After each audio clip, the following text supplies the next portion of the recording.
Hey guys, I'm going to go through my method for cleaning the AR-15 weapon platform, and I know it's kind of a beating a dead horse because a lot of guys on YouTube have done it, and a lot of guys that have never seen a video on YouTube already know how to do it, but I've never seen anybody do it exactly the way I do, so I'm just going to make a quick video. So we're going to check to make sure we're clear, which we are. I like having my pins on this rifle are just loose enough so that I can wiggle them out. Now, as for the lower, just wipe it with a dry patch. I use Militech, so everything comes clean pretty easy. So just wipe off the hammer and some of the stuff I can get to. Don't really spend a whole lot of time on it. Wipe off the face of the buffer, and a lot of guys use a screwdriver for this, and I'm really not sure why. All you got to do, press down with your index finger, push your nail against the detent, out it comes, and it'll hold the spring for you so that you can inspect and clean your buffer. I've had some rust develop in there from when I painted it. I didn't get the inside of the buffer tube oiled really well afterward, so I had a little bit of surface rust develop in there. That's why I clean this. Most of the time I don't bother. And look at that, right back in it goes. Done with the lower. As for the upper, we're going to start taking all the guts out of it. So I'm not going to give you a whole lot of explanation as to how you do it, because like I said, a lot of guys already know, and there's a million videos out there on how to do it. Now, the bolt carrier, you might notice, is strangely not that dirty, and the reason for that is that I actually wiped most of these components down off camera. But what we're going to do is take these really cheap papery patches. I use Hops number 9, and we're just going to wipe carbony goo off of them. And like I said with Militech, it pretty much just wipes off. So there's really not a whole lot to do. You don't have to use solvents and cleaning agents and stuff like that. Just wipe it off with a dry patch, and you see it comes right off. Now, contrary to popular belief, AR-15s don't actually have to be all that clean to be reliable. And we're going to use the firing pin to knock out the extractor pin. Actually, what they need is to be well lubricated. They don't actually really have to be clean at all. And I'm sure there's a bunch of guys out there, no, you got to white glove that sucker if you want it to be reliable. Well, you can go watch my videos of me dumping round after round for hours out of this very rifle cleaned this very way. And it ran just fine for me. If it runs fine for me, I'm sure it'll run fine for you.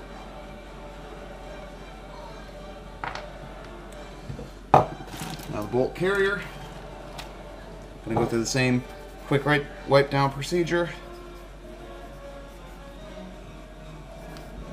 Folding patches, etc. to get them into where they need to go.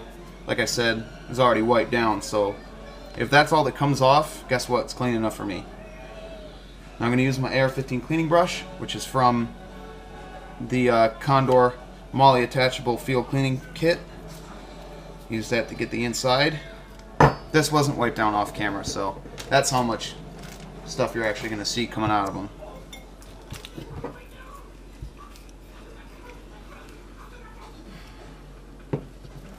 Gonna get the slot where the cam pin goes.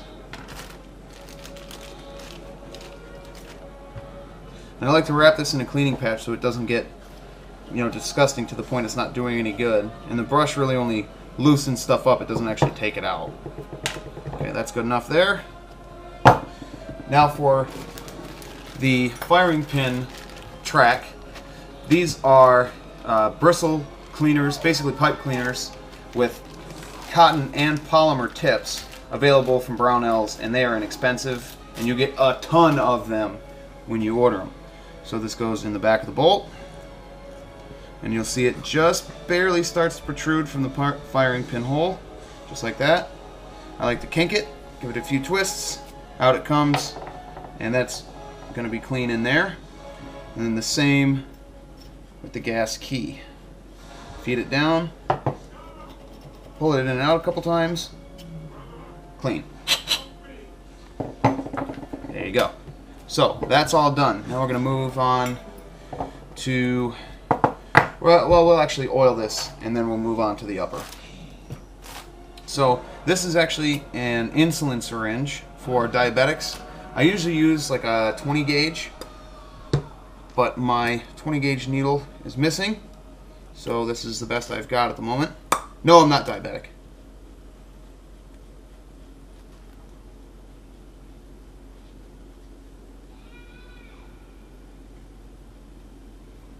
Couple of cc's there. Wipe that off. Put the cap back on. Out of the way. Now the way that we do this, we line the plunger up to go back into place. Turn it upright. Now on the thicker syringes, all that air will flow straight to the top. So we're not going to spit out a ton of oil when we do this. Take a cleaning patch, catch any oil that comes out. Like I said, I normally use a much thicker needle, so it's not quite so much overkill in the controllability of our oil, but this is what we got. So now I'm going to use that same cheap patches. By the way, always a nice cleaning aid. So we're going to put a few drops on there, and I know that's painfully slow. Sorry about that, but my larger needle's out of service. So we're just going to wipe everything down.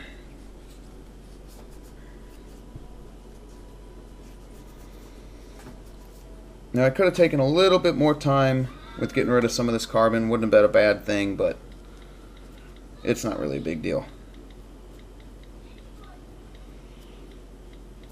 And if you can name the movie playing in the background, which I'm sure you're able to hear, you will receive 4 internets. 4 internets? Yes. Alright, now a lot of guys go crazy about the ring of carbon right there. Now I'm here to tell you, I have cleaned that in the last 10 times I've cleaned, about never. Clean enough. I do not worry about it. Yeah, it's got a big bunch of crusty carbon on there, and well, it's never given me any problems, and this works just fine for me. So you can yell at me and tell me it's going to cause malfunctions all you want, but in my experience it doesn't. With Militech, it seems to really break up the carbon pretty well. So I wipe it off, and this is about as much as I ever get on there, and it builds up, and I just wipe it off with a patch, and it goes back to that same level, which I'm happy with. Turn our pin. Make sure that firing pin's got some oil on it. Try to work some oil onto my fingers here. See if I can do this without stabbing myself. I do cut the ends off of the needles. Like my 20 gauge, I cut the end off. But I have not done that with this one yet. Alright, now hopefully, and look at that, I got lucky. I remembered to grab my grease. I'm using just rig grease for right now. I am planning on picking up some molybdenum disulfide, or disulfate, I forget exactly what it is, but I plan on getting that because it'll be a better lubricant. It's just expensive, and I haven't made the investment yet. So I'm going to get just a little bit of grease on the end of a punch. You can use a firing pin. I usually use a small punch. Right now I'm just using the screwdriver because that's what's handy, and I don't want to burn airtime looking for stuff. And I'm just going to grease, lightly grease that is, the inside of the bearing surface for the cam pin. And I'm going to get a nice little glob on the cam pin like so. And wipe it around with a patch. And like I said, Molly would do a better job, but it's not as cheap, so I don't have any. Throw that into place. Drop it in my cam pin.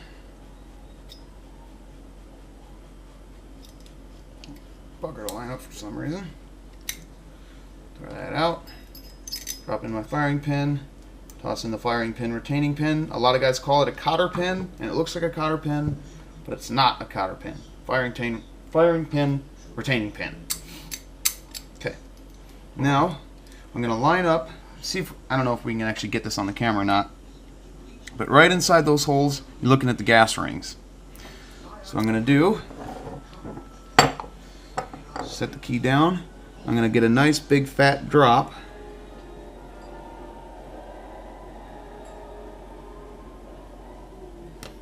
On each one of those holes, and that'll make sure that the rings are lubricated, and they'll drag it all the way around by themselves. And you can see how nice and easy that's moving. That's telling me that that's going to operate smoothly. Now I'm not going to oil the outside of it just because it'll pick up dust and stuff while it's outside of the rifle, that is. So in a moment, when I'm done cleaning the upper and this is ready to get thrown back in, then I'll oil it. But until then, I'm just going to set it off to the side dry. Alright. That's all that we're going to grease, so I'm going to get the grease put away.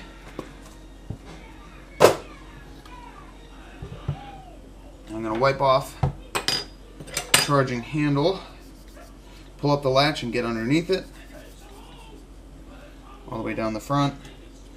Let the latch close on the patch, pull it out, fold the patch up, stick it in the track, wipe that off, push it out the front, give it a twist, clean enough.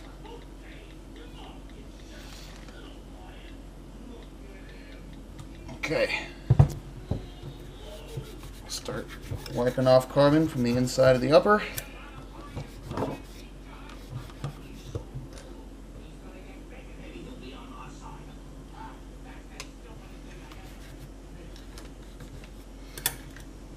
I'll just dig my fingers in and get to it. And rest assured, you can get to it just like that. Just dig my fingers in all the way around. Now I've got short, fat fingers, so if I can get my fingers in there, you can get your fingers in there. Alright, now I'm going to lay the patch down in the bottom. Take my brush, just use a standard toothbrush as well. Set it on top of the patch, clean out the track for the charging handle. That usually builds up a lot of carbon for one reason or another. So I'm going to do that with a couple of patches.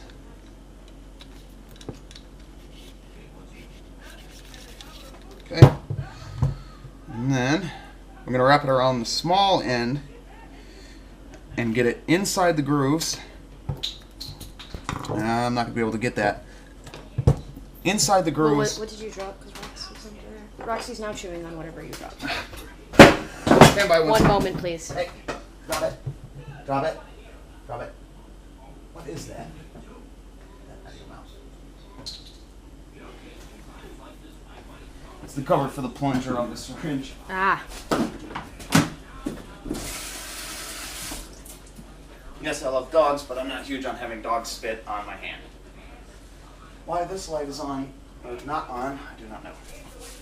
Okay, so as I was about to say, I'm going to knock my upper over.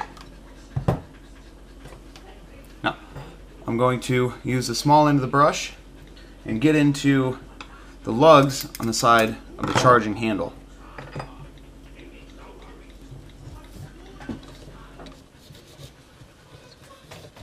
And that side, oh yeah, just move it over to a clean spot on the patch. Get the other one. That's all we're going to burn airtime on right there, but I'll usually run about 2 or 3 more patches right there. And then the area around the gas tube, use that, pop it in on either side. Just try to get around that the best you can. Now, with my cleaning rod, I'm going to grab my rod end in the first section of rod. I love that part. Dang it! I never knock my upper over this much when it's sitting on my sights there, but you know how it is when you're on camera. Now what I'm going to do is try to wipe off as much as I can from the lugs in the receiver, in the barrel extension.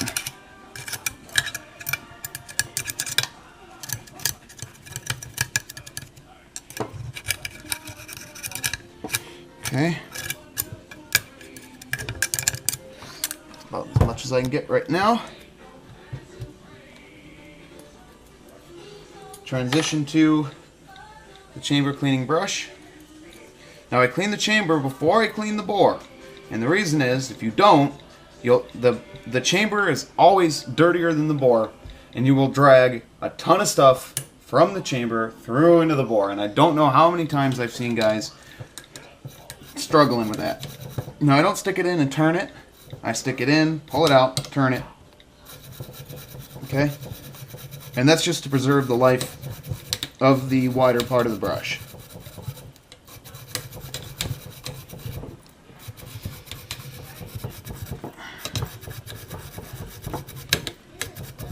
Okay, that should be more than enough.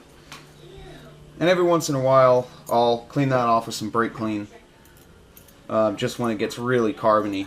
But I'm just scrubbing carbon off. That's not actually trying to remove it, so I don't really worry about keeping it clean. It's kind of becoming a theme. I think that's my thesis. I don't take the time to make it clean. Okay. And now, I'm going to get those lugs again. Coming through the ejection port to get these ones. Coming through the back to get these. Through the side. Coming at every angle and get as much out of there as you can.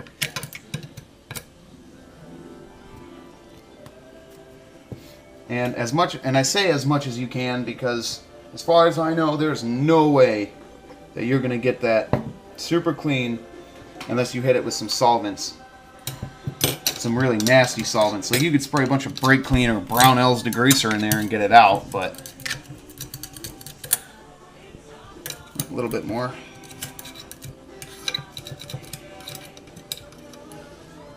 Drag it around just behind the lugs, in between the lugs and the barrel itself. Throw that into the chamber a little ways. Right, now we're going to get all the stuff out of the chamber. I'll usually throw another rod section on it here to get a little bit more leverage, and I think I will. Okay, so now we've got 2 sections of cleaning rod. So I can actually, there we go, work my way around. So I'm twisting and forcing it against a different part of the chamber all the way around. And look at that. Little tiny bit of carbon, but close enough for jazz. Now that the chamber is clean, I can start cleaning the bore without dragging a bunch of crap into it.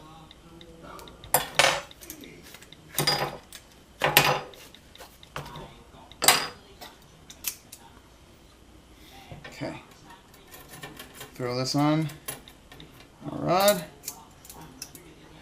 grab it by the flats, try to get it somewhat tight so it's not loosening up on us a lot. And now we're going to grab high quality cotton cleaning patches. These are like you would use, same material like a t-shirt. See how it's stretchy? That's what we want, a nice high quality rather than this cheap junk. Cleaning a bore with those cheap junk ones is not easy. So now, throw that in halfway like so. Throw it from the receiver into the bore. And we're just going to do this dry. Down and back. Didn't actually grab too much. I didn't put a whole lot of rounds through this, so it's really not all that dirty.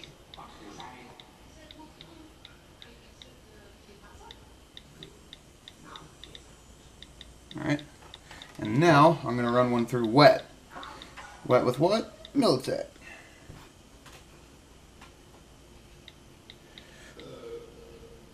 Now there are 2 things that have never been through the bore on this rifle.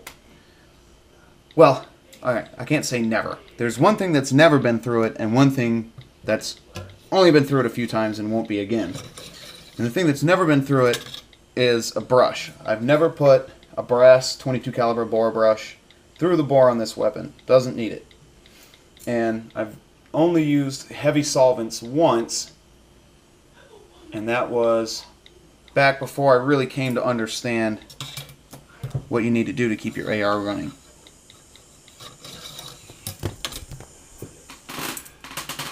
Okay, so there's 2 patches after our wet patch, and I don't keep track of how many patches I put through. I just do as many as it takes to get it clean. Now here's something maybe a little controversial that I'm going through and then back. A lot of guys will take their patch off, put on a new patch, then pull it back through from the muzzle to the chamber. I don't want to waste that much time on it, that much precision. I just throw it through. If you go far enough past, it'll reverse when it comes back, and then you're hitting it with the clean side of the patch again. And I'll show you that one time really quick. So it goes in the chamber. When it comes out the bore, it'll catch. See how it turns around? That way, the clean inside is what's actually contacting the bore on the way back.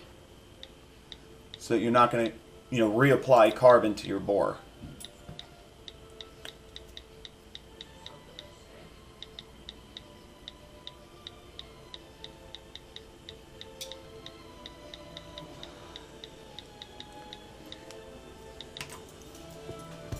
Can you hear the lady texting away over there? There you go, that's professional. Hear that keyboard a-clicking.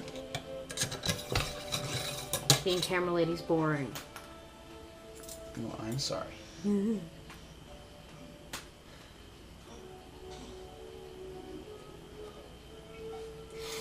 Can't really say I blame you. Cleaning the bore is kind of boring.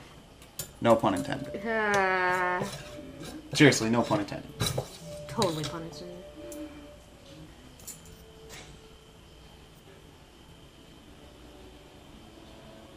As a matter of fact, this is the only part of cleaning a rifle I don't enjoy.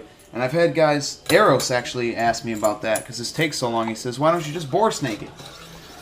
And I said, well, I do kind of like the idea of a bore snake. The only problem is they don't make bore snakes without the brass brush section on it. Now if I could take one and cut off the part with the brush on it and run just the cloth through, that works for me, and I probably will at some point. I just haven't made the investment yet. But I do have one for my 45, and I have to say it works well. And we're still getting stuff coming out of this thing. It's funny, it seems like the more I shoot it, the less time it takes to clean the bore.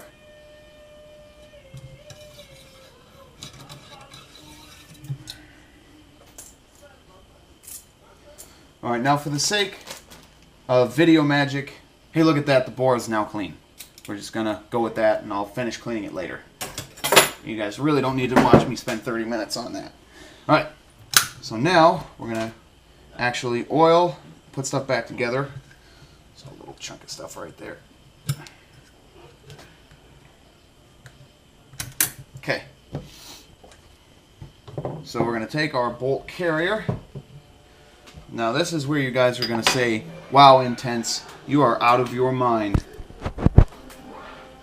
But, be that as it may, guess what, it works. Okay, so anywhere there's shiny metal is what we want to focus on oiling.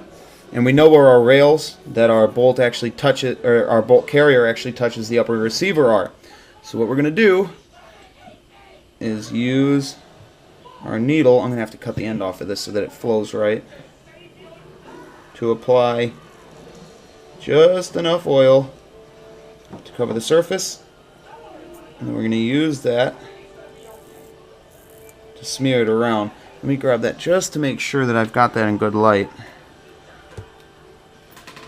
Alright. Got a little bit too much oil on that front section there, so I'm just going to wipe some of it off. Find a clean little chunk of patch. Remove some of that oil. There we go.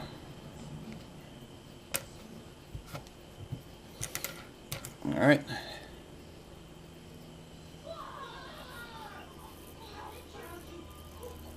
Do the same there. Pull back on the plunger to stop it from continuing to let out oil. Man, this little needle's a pain. Alright. Side of the gas key.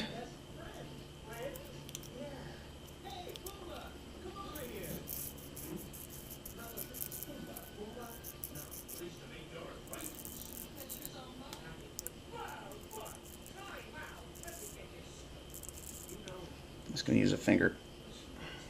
With the 20 gauge needle, worked a lot better. And we're going to get the rails on the top as well.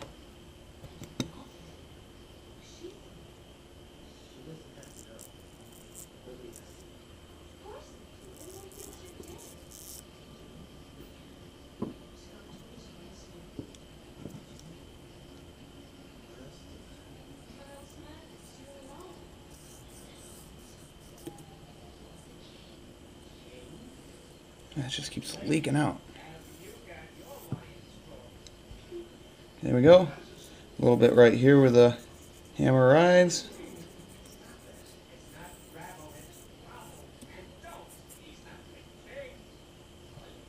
There we go. And then we're going to get a little bit on each lug.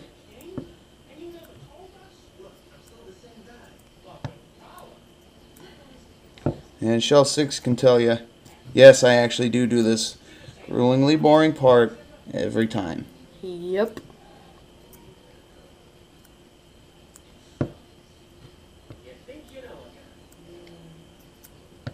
And actually, it's not at all rare to see me do this, even though I haven't shot it any time in recent history. True or false? True. Okay. We don't want any puddles of oil, so I'm just going to smear the excess around with a finger.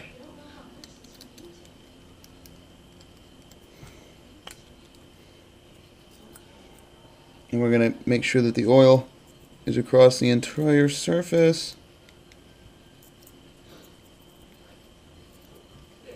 So I'm not actually adding any oil at this point, except for the fact that it's still leaking out of there, but normally I wouldn't be adding any more. I'd just be smearing it around.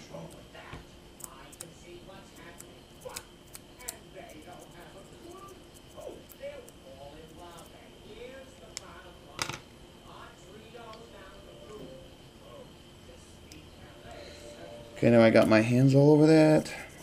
I usually do that first, but on camera, I'm not thinking.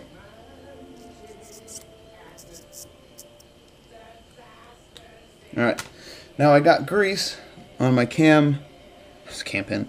Duh, that's where I was putting it. I got it on my gas key, so I want to wipe that off.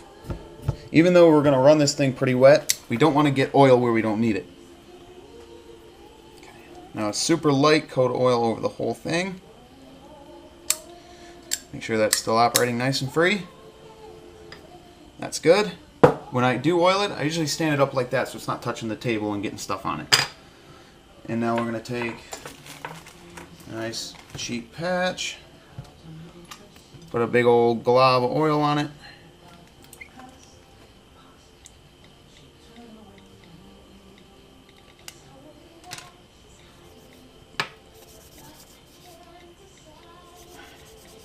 Get it all over the whole thing.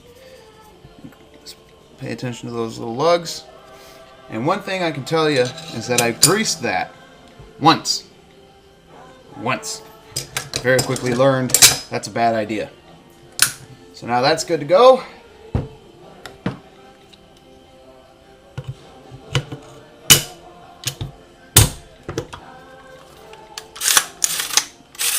And I can tell you, that's nice and smooth. So a quick function test. Safety on. Make sure we're clear. Safe direction. Nothing. Pull the trigger. Safety to fire. Hit a click. Go to reset. Check our bad lever. Alright, good to go. So now you have a clean AR-15, well-oiled AR-15 that will be reliable for you.